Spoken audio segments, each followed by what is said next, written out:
Good morning, Rabbi Sai. Ilui Nishmas Mordechai. Everybody for coming out. It's Eretz Yisrael, and it's nighttime, and I'm about to leave to Chicago in a few hours. We're going to have shir tomorrow, so yishkoyach everybody for coming. Really appreciate it. Shalom Aleichem. What's your name? Tzadok what? Shalom Aleichem. Welcome. Thank you. You I know, right? What's your name? My brother, Ron. Shalom Aleichem. Where are you guys from? Toronto. And you here? Also Toronto. Oh, that's right, we met. Okay. Shkoyach. Robert Kraft, dear Belly. This guy is amazing. He's since Nida Chav Gimel with us. It's a big thing. I'm traveling, figured out I can watch Daf Yomi in my hotel on the YouTube channel. Thank you for the Gishmak company you provide. Also, I know you always encourage people to get others to come to the shir. You may want to know, Rabbeinu Yonah writes, if one learns and teaches others, but has the power to encourage others and doesn't, if you have the power to encourage others and you don't, he's included in the cursed. He's the one who doesn't keep the Torah. The Torah Meruba, if one encourages others to join, the bracha of what? Keeps up with the Torah. With tremendous respect, Talmud since Nida, Chav, Gimel, beautiful. And finally, this guy is taking over Yearly Doppelt with his videos. I know you love outdoor adventures, which is why I enjoy sharing my outdoor adventures with you, especially when I can tie them in with our learning. Hopefully, I did that here. Keep inspiring us. Mazel tov on your upcoming Simcha. Michael Chessel from Florida. Here we go. Michael. Good morning, Rabbi. Here we are, deep in the Florida Everglades in Big Cypress National Preserve with the boys from Tiferes Torah Yeshiva in Boca Raton, Florida. So we're learning Gittin. And there's a problem with guys that won't give a get. We solved the problem. Marissa, come over here and show them. If a guy doesn't want to give a get, we grab him by the ankles and we show him a guy like this alligator right here will encourage him to give a get when necessary.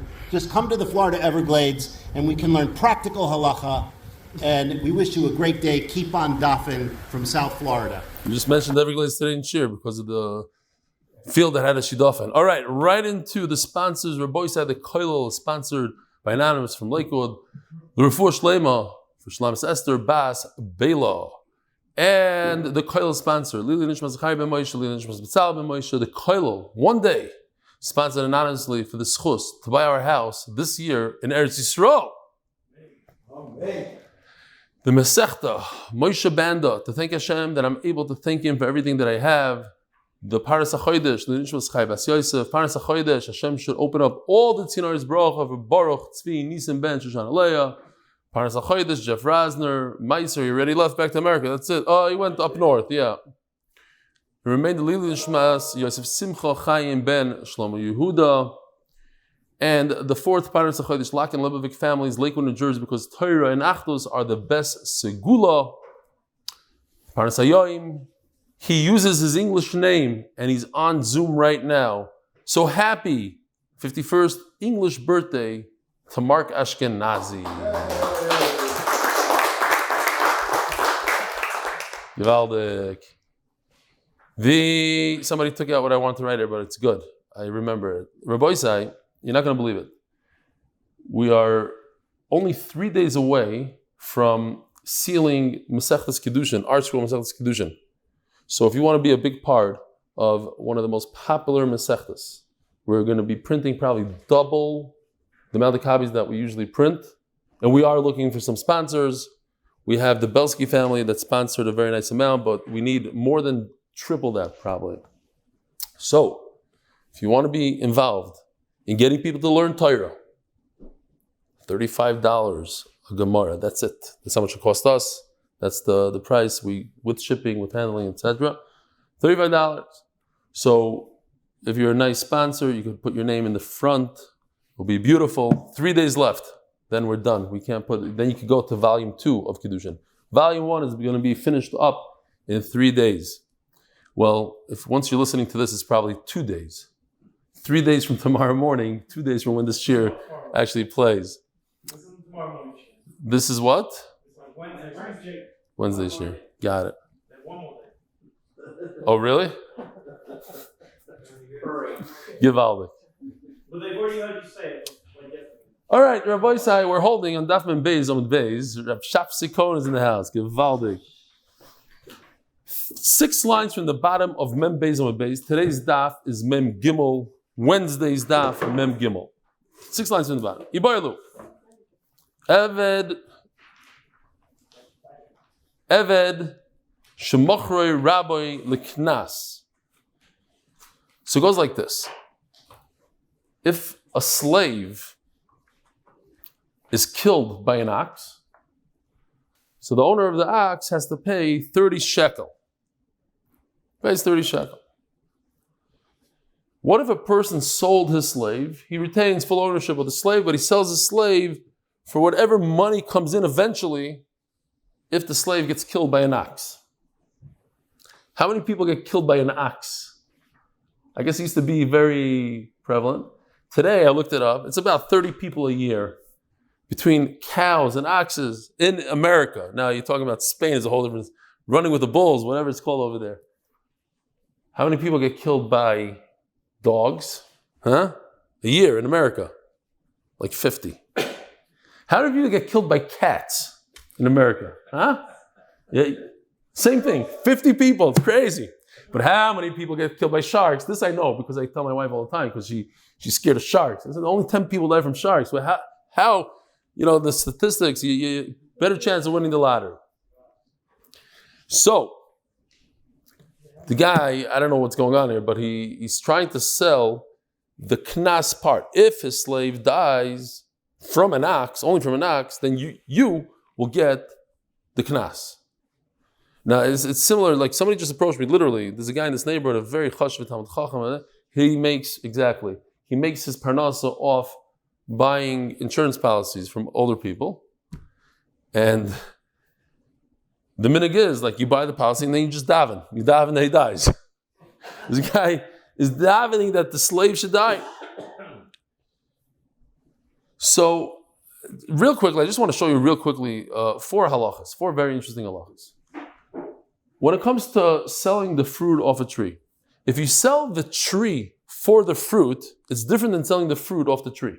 If I sell you a tree that has no fruit on it, but I'm selling you the tree for the fruit that comes out of it, there is no machlokes. Even Chachamim agree to Reb Meir. This is the famous concept of davar shlei b'la'olam, whatever, we'll show it to you later. We don't have to go off this thing.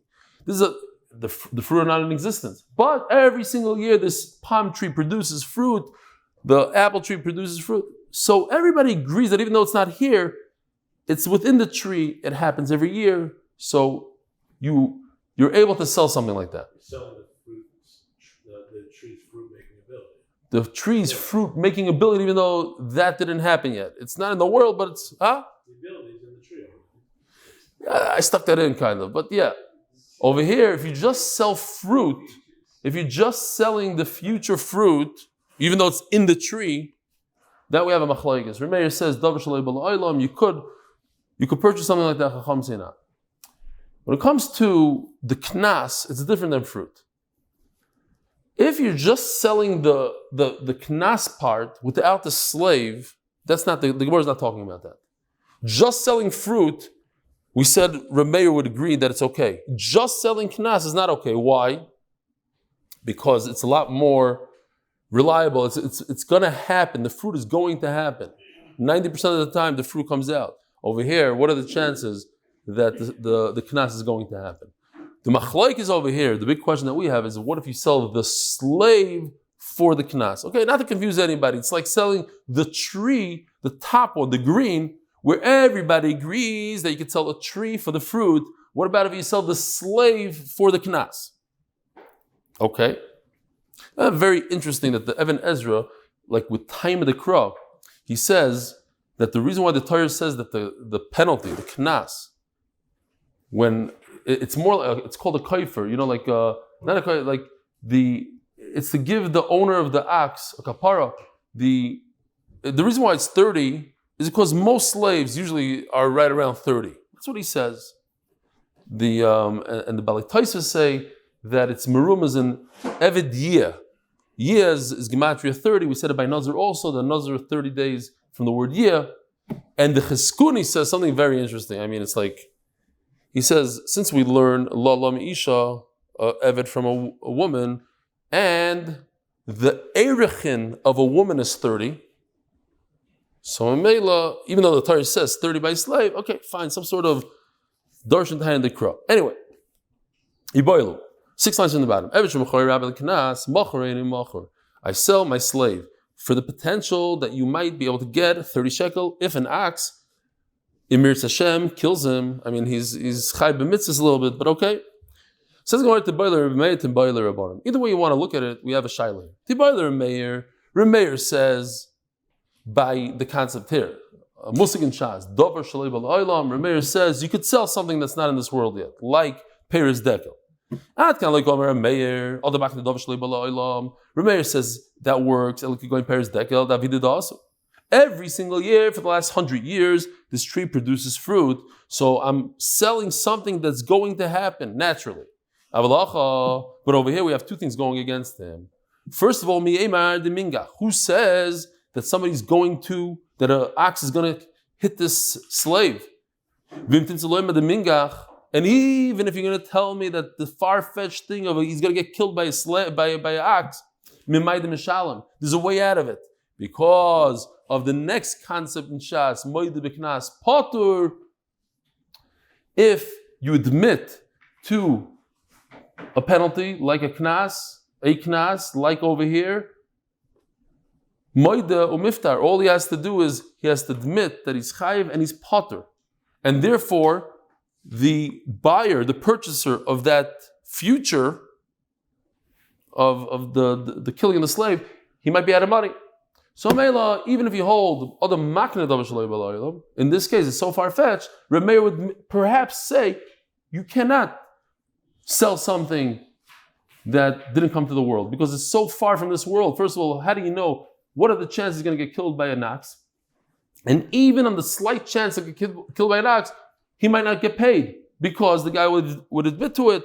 Okay, so typically Moed B'Knas Potters when there's money that he agrees that it costs him money, fine. That's ayin taisus. Says the Gemara, and also this will be problematic according to Rabbanan. Typically Rabbanan hold a person cannot sell the Peres Dekel, the Hashtamir Lisnu, because right now they're not in the world. And over here, but the two components are in the world. The killing ox is here, and the eved is here. So it might be better than a tree that doesn't have any fruit at all. I had a little problem understanding it. Do you have issues with it? What's your problem with it? I mean, you're missing dash. Right, exactly. That's what I don't get either. The short itself. It's short. It was born 2 years later. I mean, but I don't know. I didn't see anybody talking about it, but it bothered me a lot. I'm trying to understand the svara here. I can't say I searched a long time for it because I didn't have that much time today. But yeah, yes, you have the ox and you have the gun and you have a person. It doesn't mean that the guy got killed. You don't have the action of the shooting. You don't have the okay.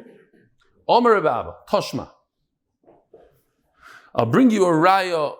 So here's the pasuk where boys say v'koyin ki yikin nefesh kinyan kasbehu yoichal boy. Who yoichal boy? If a kohen purchases a slave, kinyan kasba, he buys a slave. That slave could eat the trumas and maisras. We're not going to show it today. Okay, I'm going to spare you the trumas and maisras. Although we talk about it in other things, also on the daf. A kohen could eat truma, and his slaves could eat truma. And then the pasuk continues, v'yilid beisai. What about a little baby that was born to his slave? As he owned the slave, he had a offspring. The slave had offspring. Could also eat truma. Hey, miyochlu belachma. Says the Gemara, Toshma. Why does the Torah have to say, and also the baby could eat, the child? As the Gemara, if I purchased Evet Knani, he could eat truma. Certainly, if this child was born into the slavery in the house of the kohen, certainly should be considered property of the kohen. Says the Gemara,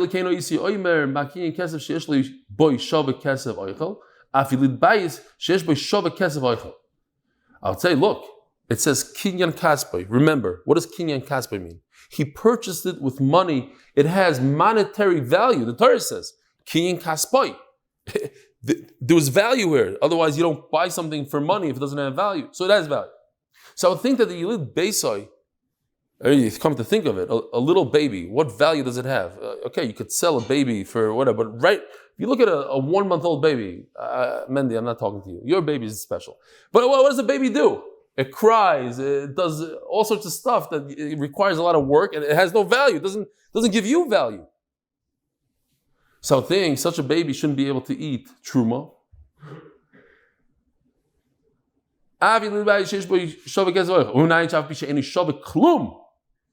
How do you have, okay, but Rashi says, how do you have a slave that's not worth anything?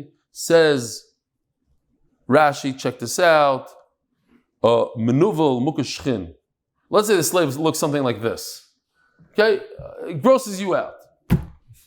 Now, you have to say this mice, even though it's the most famous story, but you have to say it over here. He's not worth a thing. So the guy shows up in a Vardak, and he hears two Bacharim talking to each other, and one Bachar says, I'm a nothing. So the other guy says to him, you're a nothing, I'm a bigger nothing. He's a new Bachar in Yeshiva. So he looks at them, he says, I'm also nothing. So the first Bachar looks at the second Bachar, he says, you hear this mechutzef? He just showed up to Yeshiva and he thinks he's a nothing. Okay, so he's just any shavu klum. He's mamish a nothing. Tamaloymar Yilid Bayis Mikol Makam. Yilid Bayis means that he's born in the house, but it doesn't say there's a kinyan kaspai. It doesn't say that he's worth any money. He's just a Yilid Bayis. He just happens to be there. He's born there, but he's worthless. Even so, a kid like that could eat truma. The word Yilid Bayis means even if he's not worth anything. Oichel. He could eat. Wait a minute, what if a kinyan kesef, now you purchase a slave and now he's not worth anything? Okay? So basically it's here, this is what we call a hekesh. Since it says kinyan kaspoy in the same pasuk as the word v'yilid beisoy, so, and yilid beisoy, we just established that even if he's worthless, he's not worth anything, he could eat truma. So too the kinyan kaspoy, if you purchase a slave off the market and he's not worth anything today, he could eat truma. So what's the Gemara's raya? We're trying to prove something here. We're asking, if a person sells a slave, could a person sell his slave just for the penalty, just for the knas? Well, if he could, ask the Gemara, wait a minute. Every single slave in the world, l'chayra, could be sold for his knas. There's some value. There's some meshugana out there that wants to take the chance. He'll pay a pruta. He'll pay, I don't know, what it was a pruta, 10 cents. For the chance, it's cool that maybe this guy will get killed and he'll make a fortune. He'll make 100,000 times his money. He goes around purchasing options on slaves. Gives each other. So it's worth at least a pruta. So you see from here that you cannot sell a slave for the knas. Otherwise the Gemara would say that every slave in the world has value. For what? To make it more, put an ox next door to him. Correct. Or send your ox after. In.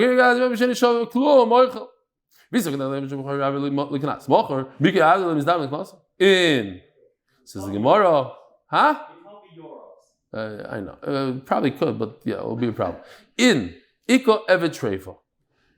If you have an evet, check this out. So we had a menuvel, a mukashchin. And check this out.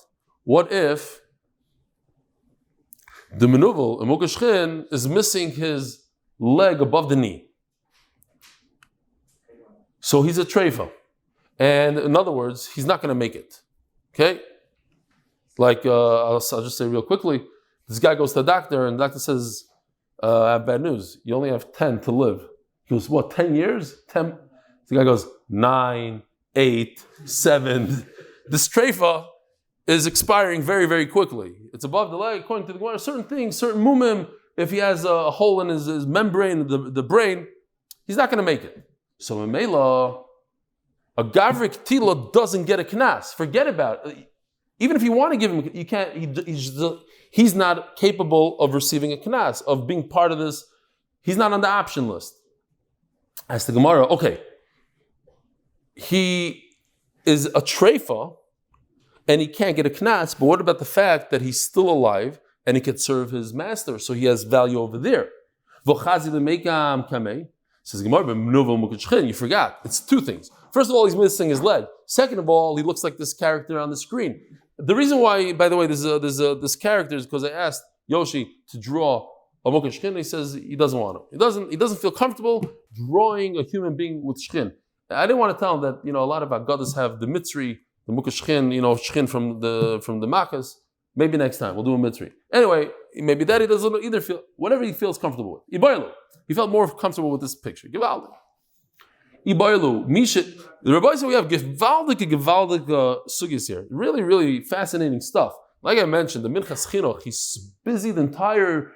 The Belzer told me today because I was talking to him about the Minchas Chinuch. I said, you notice the Minchas Chinuch? He said, yeah. Of course, you notice that the Minchas Chinuch talks about Chetzi Eved, Chetzi B'Chorin all the time. He says, but if you notice, he writes a lot of times. He says, like I wrote in my sefer, that he wrote a special sefer about this. And he says, nobody knows where the sefer is. Either got lost and never wrote it. You have a person, so let's see him again. Here we go. A chatzi eved. He's one day, right? He was owned by two people, and he was released by one. So half his body, so to speak, is free, half his body is a slave. The Mishnah says he should work as a slave one day and work for himself the other day. And then he went ahead and he was mekadesh a woman. Now it's a big kasha, beautiful. Yeah, these are these sugis that it's very hard to figure out what's going on here. What was mekadesh this woman? The Jew that he is, or the non-Jew that he is? He's a half a Jew. Sometimes he's Jewish, sometimes he's not. Sometimes he's a Bechor, sometimes he's not. Huh? You mean his non-Jewish hand? That's his left hand. No, Jewish hand is the right. Oh, you mean in this picture? In this picture, yeah. I hear. MDY socks, the whole thing. When you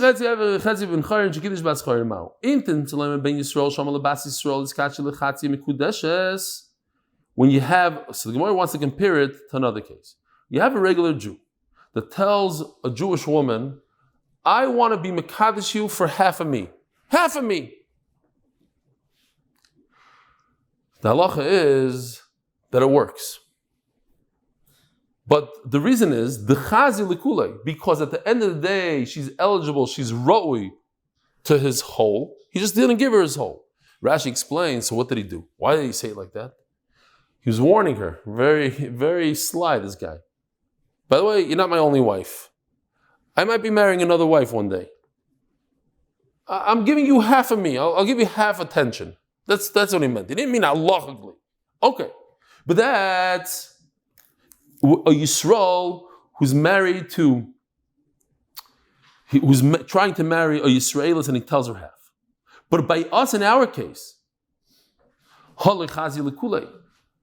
he cannot marry her completely. It's like Kol Harei Bila and Bila Makebet.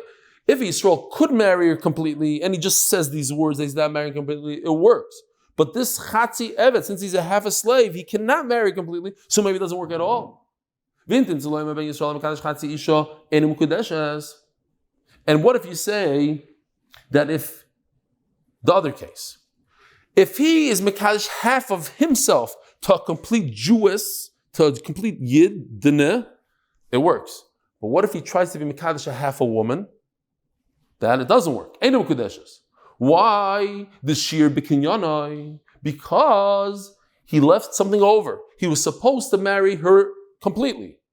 And now, Rabbi said, when you're marrying a woman, you can't say, oh, maybe what he meant is that she should be able to marry another man. That you can't. That doesn't work. A woman can't marry two men. He could have meant on himself, I'm trying to marry another woman, so I'm being mekadesh half of myself to you. But when he says I'm being mekadesh half of you, obviously he wasn't leaving half of her over for another man because that would be aser. So it doesn't work. When he said it, he was leaving over in the kinyan. So maybe it doesn't work. But over here, by the slave, he gave everything he had. Rabbi said, it's like Yiddishkeit.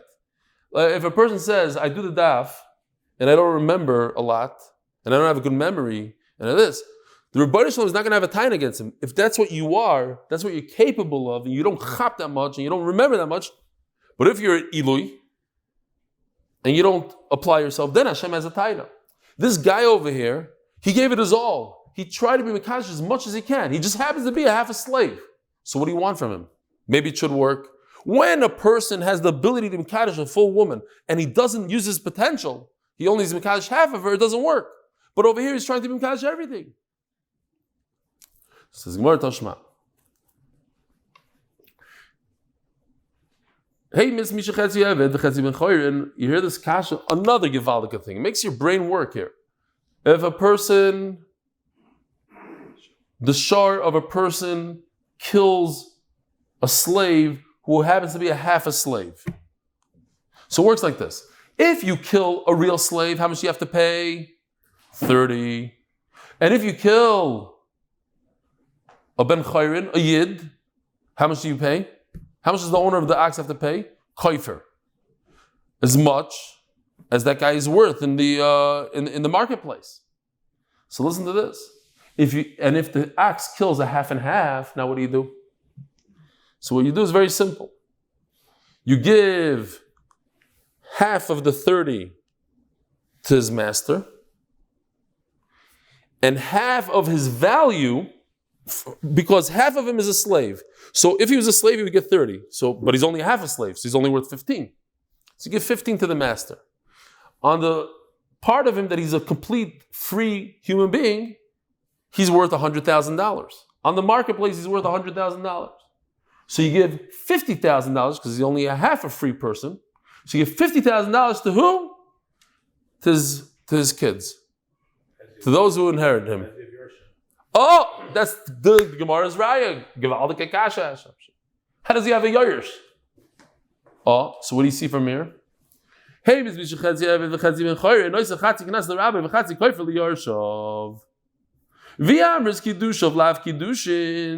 if he cannot get engaged to a Jewish woman, Yorshim in Nole, how in the world could he have inheritors? So I'll answer your question. He broke the rule and he got married. So for that, we have to see Taisus. There's a beautiful Taisus here, just because it's nice and lumdish. So Taisus is smack in the middle, the last Taisus on Amud. Right in the middle, he says, what if a person married a mamzer? He has a mamzer. Yeah, he was with the Eishesish. He wasn't allowed to. And obviously there's no kiddushin. The halacha is, Benai, his son, is considered his son, even though there's no kiddushin. You hear? In halacha, it's considered his son. So you're asking me, how does the slave have a son? He can't get him married. Okay, he can't get married. He got married anyway. And he had a son from that relationship. So the Yerusha goes to that son. The guy doesn't have any... but he's a half a Jew. He's half a guy. Says Tais is better. The Sovet Talmud, the East of the Labar Kiddushin who ain't benoi misachas achrov. When a person is able to be mekadosh a woman, just she happens to be usher to him because she's a shesish, but he's in the parsha of kiddushin, then the child has yichus after him. But if this human being cannot even do kiddushin, why? Because he's a half a slave, then the son doesn't go after him. Azizak Taisus. Okay, nice chiddush. Says the Gemara. So we see from here that half a slave, half a meshucher could get engaged. No, we're talking about not that this axe killed a human being. It's as if he killed a human being. He made him a treifa. He chopped off his leg, and therefore halachically he's going to die. So therefore he's like a treifa, and therefore you should pay him the penalties that you pay a person that you kill. Okay, I hear you, Cash. I see you looking at me like, what is going on here? Umay Yarshav. But what kind of Yarshim does he have? Nafshay. Pay himself. It's like You do like one of these frauds. You put in a claim. You say that you died or something, and you go after the insurance for life insurance. You run away to the Bahamas. And you say, "Oh, the guy died," and then they catch you because they find your fingerprint on the death certificate or something. Whatever, one of those mices. Yeah. Yarshav nafshay. You're inheriting yourself. You're inheriting yourself. Your inheritor should get it, but you get it because you're still alive. Says the Gemara, Omer Rava, I don't understand what you're talking about. I have two questions on you. Chada, the Yarshav Tani. Either way you want to split it, it says his inheritors, it doesn't say you. We're talking about halacha of paying up after somebody gets killed by an axe. Check this pasuk out. Yeah, because the whole parsha, we don't want to get into it. We're talking about a shor muad. He did this 3 times already. He's a muad. And the owner is guilty because he didn't watch him. Vehemis isha. The pasuk says he killed somebody. It doesn't say in the pasuk that he ripped his leg off. It says he killed him. So then the halach is Asher Yisakli, you killed the ox, V'gam ba'alav yumos, and you kill the owner, meaning you don't kill him. He pays up. Okay? But it says Mefurish in the pasuk, Misa. Ela marava, roy lito ve'ein loy, don't try to squeeze the pshat into here. It's pshutik mashmai. If an ox kills a half a slave, half a meshucher, you pay the master half of the 30 shekel, you give him 15. The other half, he's worth $100,000, you take $50,000. And you pay his yarshim. But it doesn't have yarshim. So what do? You don't pay. You should be paying the yarshim. That's the point. You should, but you don't.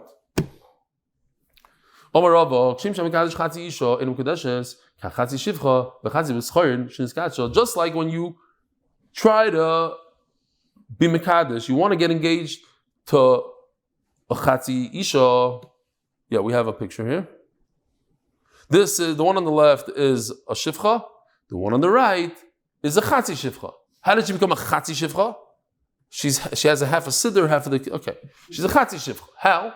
Again, she was owned by 2 brothers that inherited her, and one released her. Owned by 2 partners, and one released her. I'm sorry, that's not the case. Chatzi isha and mukudeshes. The chatzi shivcha is the next case. Yeah, okay, I jumped. Chatzi isha means you try to get engaged to half a woman, or tell a woman you're engaged to me 50%. I'm only engaged. Half of your finger I'm engaging. You know what I'm saying? Like I'm trying to just be mekadosh half of you. Doesn't work. In this picture over here, that she's a half a shivcha. Also, it doesn't work. Fine. There's once a sign here in Eretz Yisrael. I have to remember the lashon. Only in Eretz Yisrael you have signs like that. It says, we sell bakafa. We sell on credit. One day yes and one day not. And today is not the day. Okay, so you saw that sign? Huh? Kolel hanach. No returns. No, okay, under that sign. No service. Right, first sign. No service. Then, okay, fine. Zog the Gemara. So, Chatzi Isha, Chatzi Shiva, Chatzi B'Schoyer, Shinskacha, En Kedusha, Kedusha. Dosh Ravuno. Same thing. Kishem, Shavakadosh, Chatzi Isha, Enam Kudesha is just like if word for word. Just like you try to get married to a woman and tell her only half of you, it doesn't work. Chatzi Shiva, Chatzi B'Schoyer. So too, if you have this woman who one of her masters released her, so she's half and half, Shinskacha, Enam Kudesha. Oh, they have Chizda Midami. So Chizda, what's the connection? Hasam Shir B'Kiyane. When you approach a Jewish woman, you're Jewish, you approach a woman, you say, I only want to marry half of you, so you left over part of the kinyan. You did something wrong. Over here, he tried his hardest to do whatever he can. He's just dealing with a woman who's only capable of being half married because she's a half a shivcha. So why should he suffer because of that? Says the Gemara, Rav Chizda was so convinced by his question. Hadar oikim Rabba Baravuna Amira Levi Darash. So Rabba Baravuna put up Namayra, a guy that says over what he's saying loud, v'darash. And he starts off the speech. It's unbelievable. Rashi brings, there's going to be a time in Klal Yisrael that in Yerushalayim there's going to be so little torah and so few Talmid Chachamim and Poskim that when Klal Yisrael sees a half Am Haaretz, they're going to jump on him and say, hey, be our Rav. This stumbling block, Tachas Yodecha. So what he's saying is, Ein Adam Oimed al Divrei Torah, Ela Imkein Nichshal Bohem. Unbelievable. You know what? I'm happy I made a mistake. I'm happy there was a mistake done here. When there's a mistake in learning, that and then you chap that's a mistake, the busha, I could tell you, the busha. It's so embarrassing. And then I tell Yosef, erase it. And he says, yeah, I'm going to erase it. And then he leaves it in. He says, because it's authentic. The people have to see that you turn red and then, okay, it's authentic. What? I think the item will agree with this. I'll take the busha. I'll take it. I need it. Baruch Hashem, I do a lot of it for myself. I'm very good at it. So the busha makes you. I mean, that's why I did it. You need busha. The busha makes you. Chap the sugya and remember this Torah. So there's a fascinating. I got to tell you, a fascinating Tosefta in Para. It says that they asked in Para Aduma. They asked Rabbi Yochanan ben Zakkai, what clothing does a Kohen Gadol wear when he does the Para Aduma? So he told them the golden clothing, the big day zav, like the Kohen Gadol. So he said, but Rebbe, you told us it's the white clothing. So he said, and he said, wow, I was a Kohen Gadol. I'm a Kohen Gadol. And I did the Para Aduma. And Afal Pikein, I forgot the halacha. So certainly you, that you only heard it in yeshiva, certainly you have to repeat. And he gave him a whole speech about Chazara. He said this. And then the Tosefta finishes off. He says, no, he never forgot it. He just pretended that he forgot because he wanted to tell him this idea. And Rabbi said, when I saw that, he gave away my little secret. That turning red, that's a put on. Make your show right next time. All right. Zog the Gemara. Samachshela Azoi is a fascinating Gemara, no? I made a mistake, but it's good I made a mistake. Now that Torah is going to stick with me. Yes,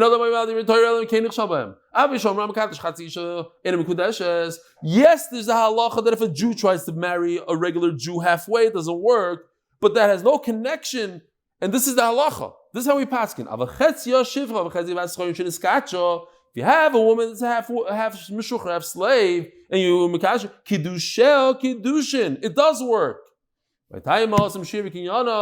When a Jew tries to marry a regular Jew halfway, he did it wrong, no good. But over here, he did everything he possibly could, and therefore it works. I'm telling you, it screams out to me.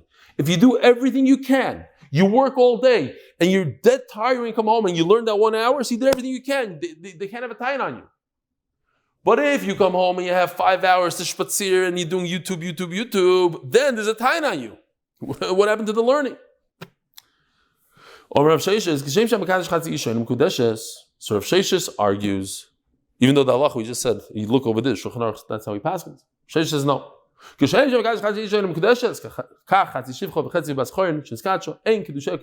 no. You cannot marry a half a woman, so you can't marry a half a slave. It doesn't work. And if somebody whispers to you and tells you, you hear this word? We had this morning, just to remind the Olam. We're talking about the parsha of Shifcha Charufa, that a slave woman who is mu'urasa. What does mu'urasa mean in Hebrew? Engaged to a Eved Ivri, to a Jew who happens to be a slave. He stole and they sold him off. And she has a relation with somebody else. So she gets malchus and he brings a carbon, right? But look at the word. It says she's engaged. How could she be engaged? We said this morning there's two pshatim of a shivcha charufa. V'hevdelen of dasa either means she's half and half. She was half free, half not free, or that's a lashon b'nei adam. That's how the Torah is just saying. People talk like that. V'hevdelen of dasa. It's a sprach. It's a slang. But she's really a full-fledged shivcha. But let's assume the first pshat. Okay, Rebbe Kiva's pshat. We go to Rebbe Kiva. Let's say it's talking about a half and half. And then look at this brayso. It says ezi shivcha charufa. What is considered shivcha charufa? Zu shechetzi shivcha chetzi b'aschar. V'hevdelen of dasa means she's half and half. Hamoirasa. And that's our raya. It uses the word moirasa. She's engaged. So you see that she could get engaged. Your whole question was, could a half and half get engaged? Does kedushin apply to her or not? And the answer is yes. Hamoirasa. She's engaged. Levidivri. About this rusi. If that's your big giant raya, he says Rav Sheshas, that's not a good raya. And Marloi, whisper back to him or tell him, Klachetz and Rabbi Shmuel. But what about Rabbi Shmuel who argues on Rabbi Kiva? This positive headline of Dasa is a full-fledged shivcha. And you're still going to call her what? A moirasa. How could a full-fledged guy get engaged to a yid? It's zero. It's not a kedushin. So over here, believe it or not, I love Rashi's lashon. Rashi says she's a chamoira ba'alma. It's getting engaged to a donkey, which reminded me that's this week's parasha here in Yisrael. Bilam had relations with his donkey. Mamish married his donkey. Okay. What? Could a shivcha kananis even get engaged? So why does the brayso say the word she's engaged? It doesn't mean literally there's a ring. It means she was set aside for the severed ivri. She's for him. So then you'll explain according to Rebbe Kiva the same exact way.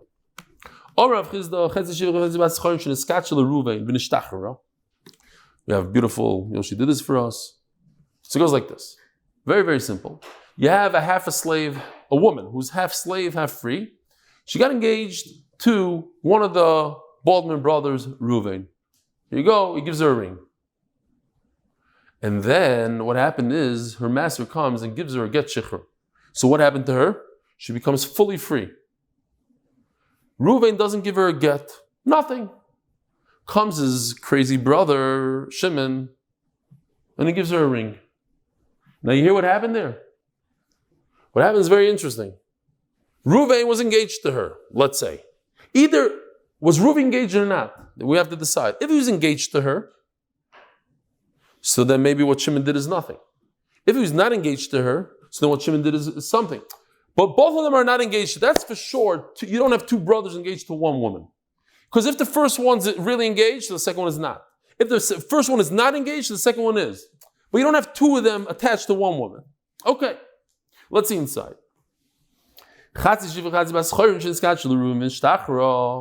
And then she was set free, so now she's 100% Jewish. She took a kiddushin from the brother Shimon. Umesu shneim. Look at this. They both go bye-bye. So now she falls liyibum. If there's another brother around, she will fall to you. She become a yavama. Now the halacha is that there's no yibum on a woman who's engaged to two brothers. If she's connected to two brothers, there is no yibum. In this case, she's not connected to two. It's one or the other, and therefore she does fall to yibum. The third brother could marry her. What's that other case? I'm sorry for these. Actually, I see after I put this in that Yoshi revised it. Okay, you can see that there's new lettering here. I wanted to show the Olam, the good old-fashioned Yavamis. So he did it a little nicer. Okay, you have three brothers, three Baldwin brothers. Reuven, Shimon, and Naphtali, it says here. It should be Levi. Okay, fine. Levi was Dr. Factor, this is Dr. Factor's brother, fine. So now what happened is Reuven goes bye-bye. So Reuven's wife, Bela, all the way on the right corner on the bottom, she falls to Yibam to two brothers. One of the two could be miyabim her or do chalitza. Comes Shimon and does something called Maimer. I'm just saying this because this is Rashi, just to throw it in, why not? Maimer means he gives her a kiddushin, and that only works in the Rabbanon. So now Bela is attached to Shimon. She's like engaged him. And then what happens? Shimon goes bye-bye. I'm just showing you what we did in Yevamis. We had fun over here with killing off the Bolton brothers who were sitting right in front of me, the whole Yevamis, great. So now Shimon goes bye-bye. So now what happens to Bela? She falls to the third brother. The problem is that she already was sort of engaged to Shimon, and now she has, this Bela is attached to two men basically. What? I'm sorry. She's attached to Ruvain. She's Ruvain's and Shimon's. Bekitzer, this is a case of being attached to two brothers. In that case, Levi would not do any yibum at all. He can't do yibum. So says the Gemara, but in our case, I don't call, in our case, where Ruvain, let's go back to our case real quick to remind the Olam what happened here. This case right over here, where brother number one engaged her when she was a half a slave, brother number two engaged her when she was a complete mishuchrer. So over here you have a manav shach. Manav shach. If Ruvain's kedushin worked, kedushin the Shimon lav kedushin, then Shimon has no business being here. Be kedushin the Shimon kedushin, and if Ruvain was not engaged to her at all, kedushin the Ruvain lav kedushin. If Shimon's work, then Ruvain doesn't work. And Memela, when she falls to the guy in the green jacket, he could be miyabim her. Itmar. Oh, so we just turned up in Amud Beis, sponsored by Mordechai Sapoznick, in my honor, and by the Tehillim group. MDY, Tehillim, MDY, 8mindaf.com. Okay. Zog Gemara. How are we doing with time here? Oh, I see 48 minutes. Good. Itmar. We have 12 minutes before we go overboard. So over here, we don't have to say that we're talking about brothers. Like we're talking the second before, the case before was Reuven and Shimon, brothers. Over here, not. Again, similar case. You have a half a slave, half a baschorin who got engaged to Reuven. V'nishtachar, and she was free. V'chazar is to Shimon, and she went and she became engaged to Shimon. Rav Yosef Bachama Omer Rav Nachman. Rav Yosef says in the name of Rav Nachman, Paku Kiddushay Rishon. Again, she was engaged to Reuven. Reuven never did anything. He didn't give her a get, and she was freed. Says Rav Yosef in the name of Rav Nachman, you know what happened there? What happens when a person becomes a ger? What happens? They become a brand new person. Thank you. So whatever she was engaged to before flies out the window. And Mamela, she's engaged to the second one. Rav Nachman, but two Talmidim in the name of Rav Nachman say, argue. When the first one was engaged to her, he was only engaged 50% of her, because she was half a slave. Now that the half a slave became a full-fledged Jew, so it expanded the Kiddushin. The Kiddushin was only on 50% of her. Then she became free. Now the Kiddushin to Reuven grew and became stronger and better. Oh, Reb Zera, okay, we'll say the Dimistar. That makes a lot of sense what I'm saying, he says. In the Pasuk, right over here, we had this Pasuk before. But what does it say at all of it then? Lo yumsu, if somebody has relations with a shifra charufa, which is designated to Eved Ivri, they have relations, lo yumsu. They don't die. They don't get the death penalty. They have to bring a carbon, whatever, not the death penalty. Why? Because she's not free. Says the Gemara, hachu pasha yumsu. It's mashma that if she was free, then it expands. The kedushin she had before with the Eved Ivri would expand and she would become fully engaged to him or fully married to him. Not that we don't look at it like we look at her a kikatan shanayla and she's nothing. More, she becomes more, not less. Only as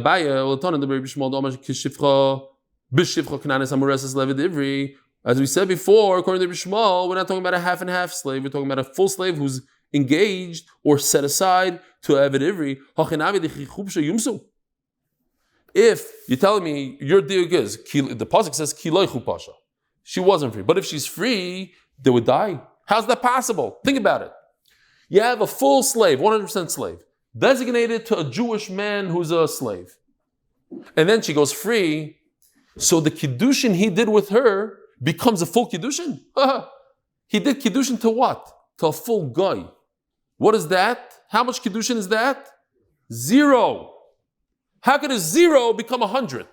If it's a 50% kiddushin and then she becomes free, I understand. 50 becomes 100. It expands. But a 0 plus 0 equals how much? Even Panovich, they know that. It's 0.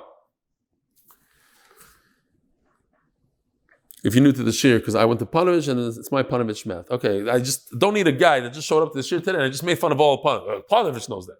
That's not what I meant. Even I that went to Panovich, I know that. No, sorry, I jumped. Says the Gemara,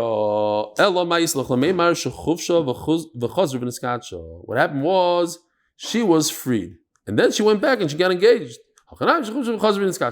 In the case of a full-fledged slave who became free, obviously she had to re-get engaged. She got engaged. And that's why she would die. So too in our case, okay, no right. Maaser, Rabbi said there's a story in the Durham story. There's a story that there's a woman who was half and half. The cover was Gewaldig. Listen to this. I love this. We said that if you have a slave that's 50-50, one of his masters released him, so what do? Everybody agrees they have to release him fully. Why? Because the world was created to inhabit it. What about a woman? A woman doesn't have a chiv and pruvu. So are you mechuyev to release her so she can get married? She'll say, I can't get married, I'm stuck. So don't get married, who cares? Says the Gemara, there's a story. Maaser shahaya, a 50-50 slave woman. The kafu is rabba v'asab ben chayrin. They said, release her. Even though it says leilam tavoid or whatever, you have to release her. Why? Says the Gemara, this must go like Rabbi Yochanan ben Broika. The Omar.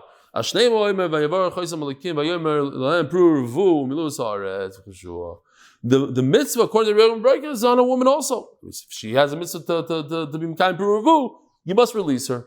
No raya that it goes like him. The Maaser Shoy, they tell me, you have to know all the details. You know what the Maaser was over there? She was mizana with everybody. Oh, so they said, listen, free her, release her so that somebody will marry and take care of her. Not because we paskin that she has a chiv of pruvu and that's why we released her. The Mishnah, official Mishnah, sponsored by Eli Friedman. Ilui Nishmas, his father, his dear father, Chaim Avram Shalom Yeruchim ben Yisrael David Allah Shalom. Says the Mishnah, we learned this. If you sell your slave to a non-Jew, and now he's going to be susceptible to being over on the Torah. He's chayiv b'mitzvahs like a woman. And of course, the non-Jew is not going to care about his mitzvahs. Or you force him to move to America, to England. And it's also to leave Eretz Yisrael, like I'm doing tomorrow morning.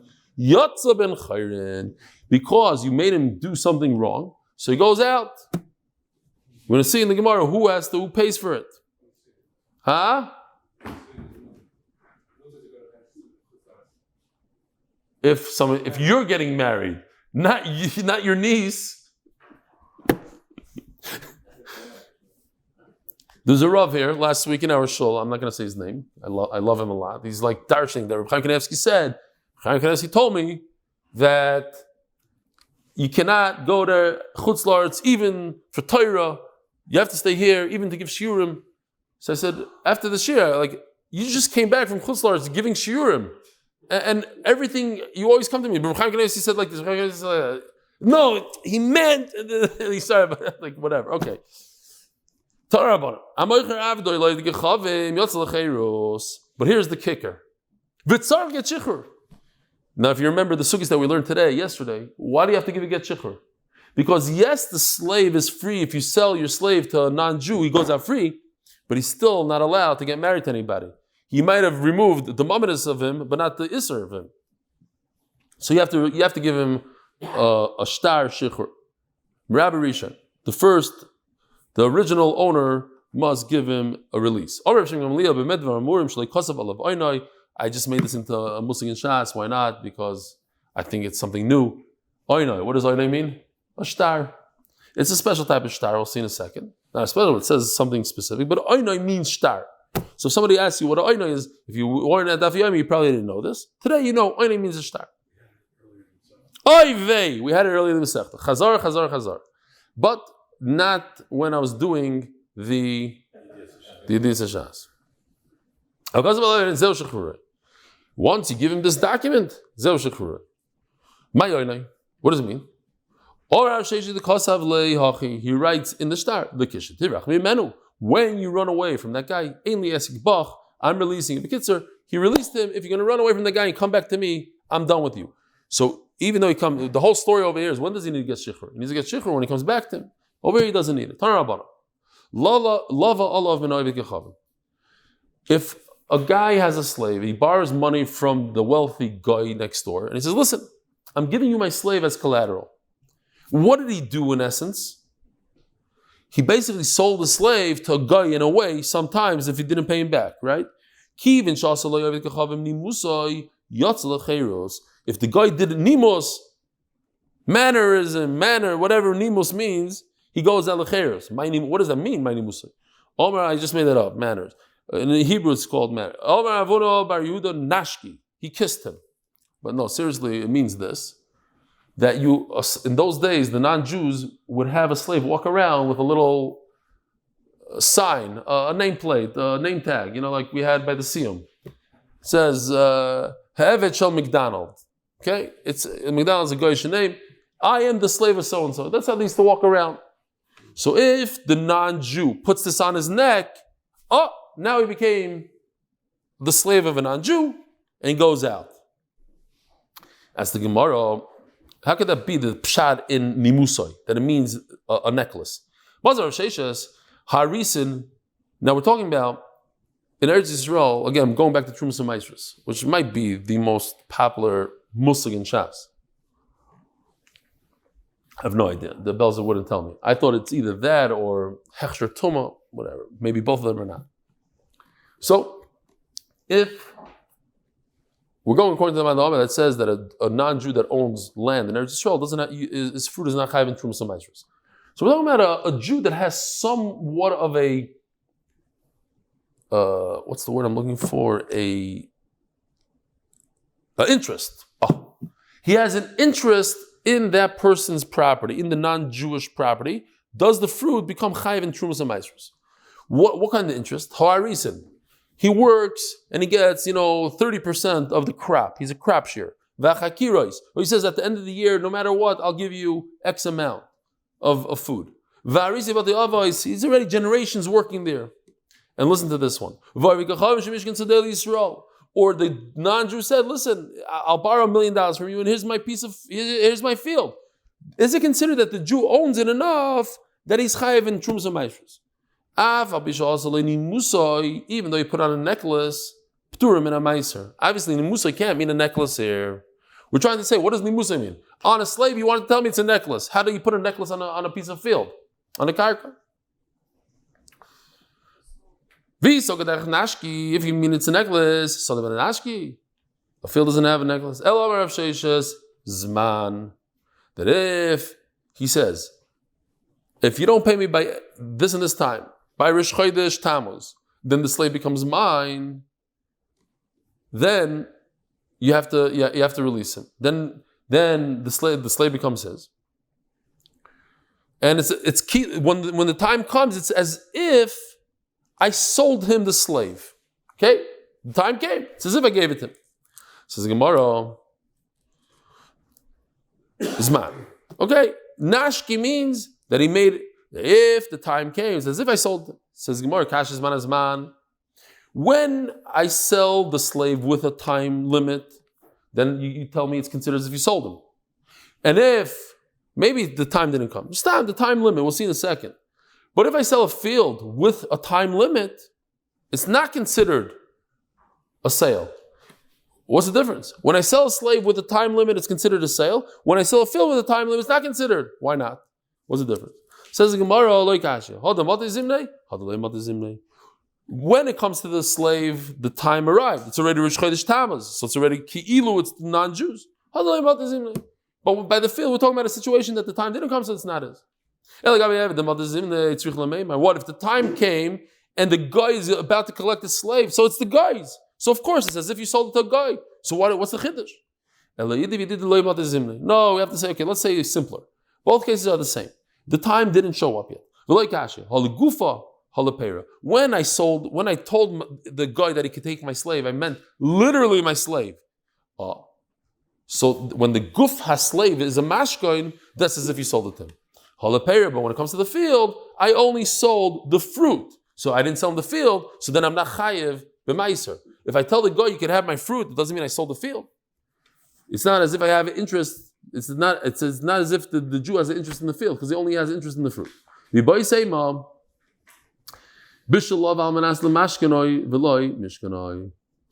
What happened was the guy was lazy.